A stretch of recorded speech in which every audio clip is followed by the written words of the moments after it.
Dear students, Assalamu alaikum. We have already talked about the people of the cave.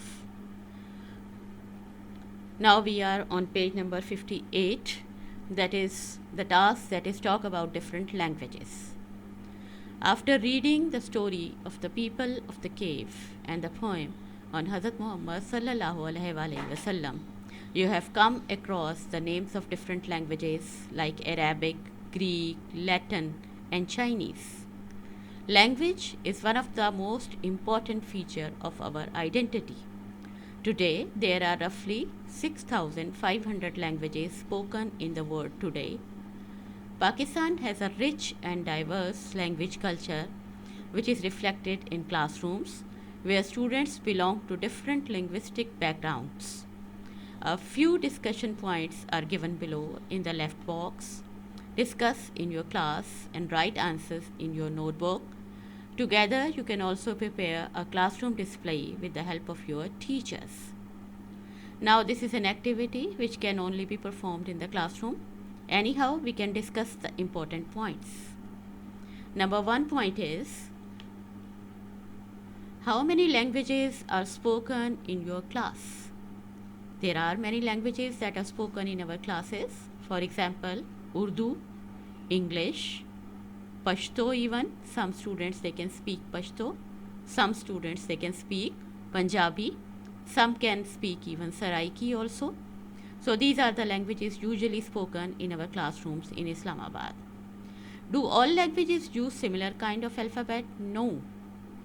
Different languages have different kinds of alphabets. For example, even the alphabets of Urdu and English, they are different. So every language has its own kind of alphabets. Are they written from left to right or right to left? Some languages are written from left to right, like English, and some are written from right to left, like Urdu.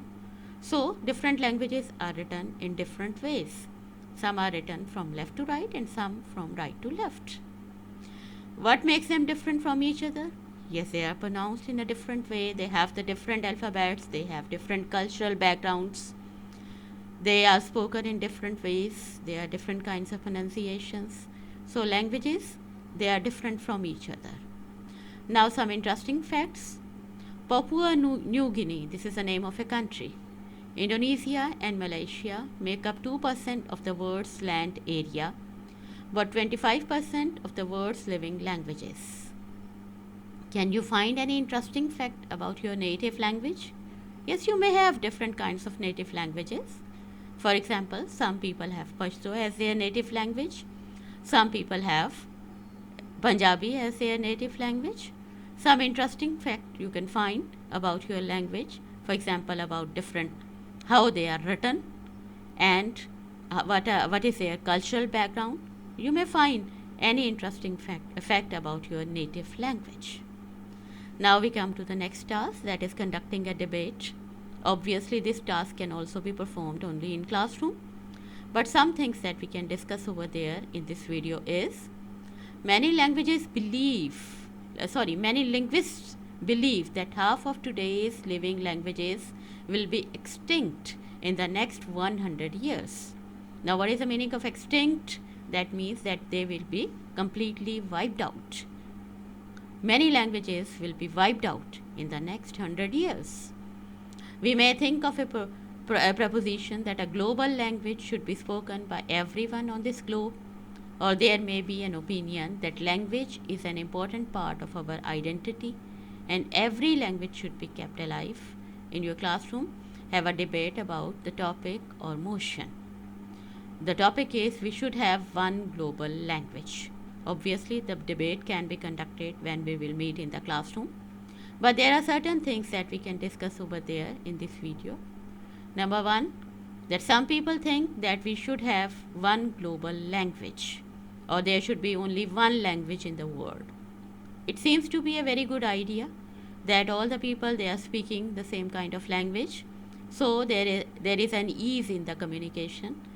Anybody can converse, anybody can talk the same language. There is no problem of communication. But this is one side of the picture. The other thing is that language is also the reflection of the identity of a nation. the culture of a nation, the things that are particular to a certain area, the things that are particular to a certain nation, and that is all reflected in the language. As we all have some features which are common, but there are some features which are not. For example, we have different complexions, we have different types of attitudes, we think in a different way, there is a diversity in nature, every person is different from the other. Similarly, if there are different languages in the world, there is nothing wrong about it. Although one can learn many languages as we are learning Urdu, similarly we are learning English as an international language so that we may be able to communicate with the other people in the world. There is nothing wrong. There is nothing wrong in speaking. There is nothing wrong in knowing different kinds of languages. A debate can be done over there in classroom. Now come to the next page. We can consider all arguments and come up with your own opinion. We can make our own opinion. You may have your own opinion. I may have my own opinion. There is nothing wrong about it. After the debate has ended, vote for or against the motion and record how many votes for one global language and how many voted for many languages. So some people, they may be in the favor of just one language in the world, and the other people may be in favor of many languages. So everybody has the right to have his or her own opinion, and everybody can vote for that, and these votes may be counted so that we may have a very successful debate in the classroom. What have you learned from this debate? We can learn so many things from this debate. For example, what are the things how you can express your ideas to the other people? There is nothing wrong about it if you have different ideas from the other people. Diversity, that is the beauty of life. If you don't agree with me or the other classmates, there is nothing wrong about it.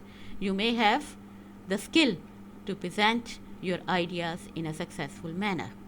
Actually, this is an exercise of speaking English as well as how to present your ideas to the other people. Speaking skill you can improve by doing this exercise. Now there are different words that are given over there in the picture. Look at the picture. Hello, hola, bonjour. There are different words that are given having this marhaba, yes, obviously in Arabic. The same word that is written in different languages. Have you heard of any story translated from some other language? Yes, you might have heard the Chinese stories, you might have heard the Arabic stories, and the stories that were actually written in Persian. The stories of Sheikh Sadi you might have heard. These were actually written in Persian, and then these were translated in many other languages of the world. And the poem that we have read on the previous page, that was also actually in Chinese, but then it was translated into English. How many languages can you identify in this picture? How many languages are there? You can count them. There are 8 different languages that are being used in the picture. How many languages do you speak? Usually we speak 2 or 3 languages. Number 1, that is our mother tongue, that usually we speak at our homes. Number 2, the national language, Urdu, that is spoken outside in the market, for example, for the communication with the other people, because almost many people that you are around they can speak, they can understand Urdu. And then the international language, obviously English, that we are learning and trying to improve, and that is the language of communication all over the world. So usually we have 3 languages. Some people have 2 languages, some have 3 languages that they can speak, they can write, they can communicate. So you may have your own choices. You may speak 2 or 3 or even more than 3. You can learn other languages also. So this is all about the languages. Now we come to the next, that is a language corner.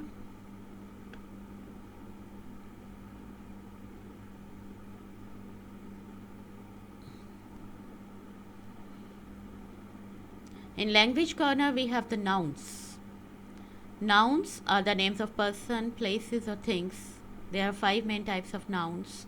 A proper noun is a name that identifies a particular person, place, or thing. For example, Ali, Pakistan, Makkah, Monday. In written English, proper nouns begin with capital letters. A common noun is a noun that refers to people or things in general. For example, boy, country, bridge, city, birth, day, happiness. Then we have collective noun. Collective noun refers to group of people or things. For example, audience, family, government, team, jury.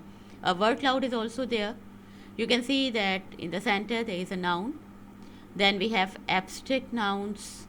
We have common nouns. We have the plurals of the nouns, singular of the noun. We have the concrete nouns. And then we have the abstract nouns. So the noun of the word cloud of noun means related words with the noun. That is also given in your book. We will not go into some details of these nouns because you already know that. You have learned these things in your 5th class also, about the common nouns, about the proper nouns, and similarly about the collective nouns. Then we come to the next page. That is a concrete noun. A concrete noun is a noun which refers to people and things that exist physically and can be seen, touched, smelled, heard, or tasted. Examples include dog, building, coffee, tree, rain, beach, tune. So physically you can touch these things. That is why these are called as concrete. Then the abstract noun. An abstract noun is a noun which refers to ideas, qualities, and conditions. Things that cannot be seen or touched, and things which have no physical reality. For example, truth, danger, happiness, time, friendship, humor.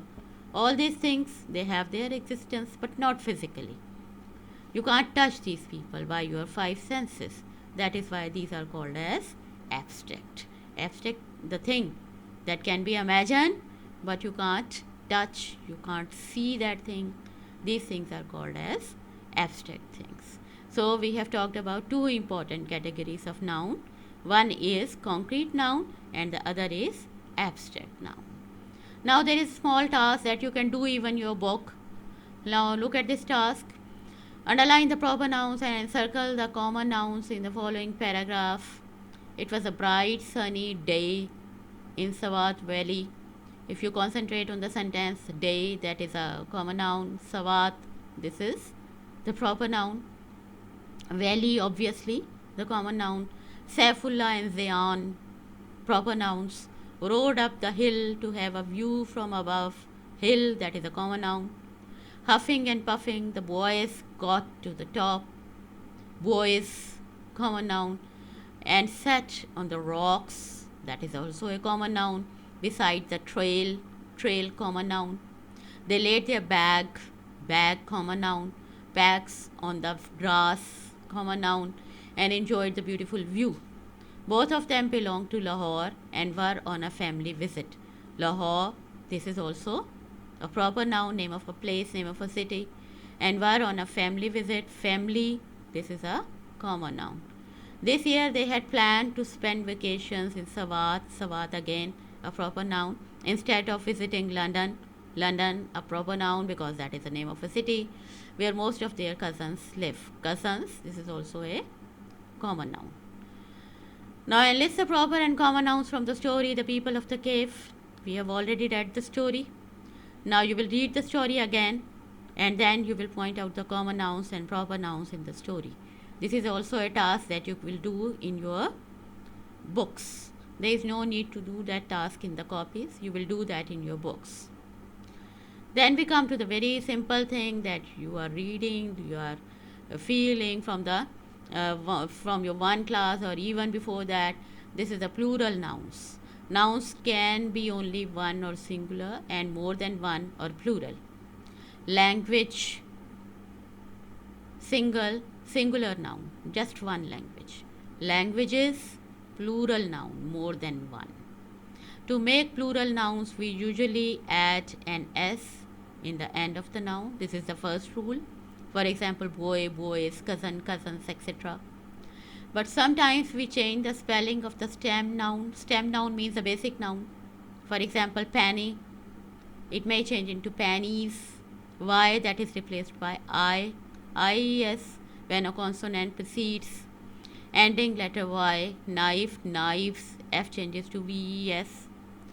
Some nouns have irregular plurals. For example, child, children, women, women, etc. Some nouns usually, some animals and fish are the same in their singular and plural forms. For example, sheep, deer, salmon, they are used in the same manner, both in singular as well as in the plural form. Write plurals of all nouns listed from the story and the poem. Now you have read the story, you have read the poem. Now again read the story and point out the nouns and write their plurals also. This is a task that you can also do quite easily by the help of, you can do even this task on your book. No need to do the copies, you can do that in the book. So again read the story and point out the nouns and write their plurals. Thank you very much. I think it's enough for today.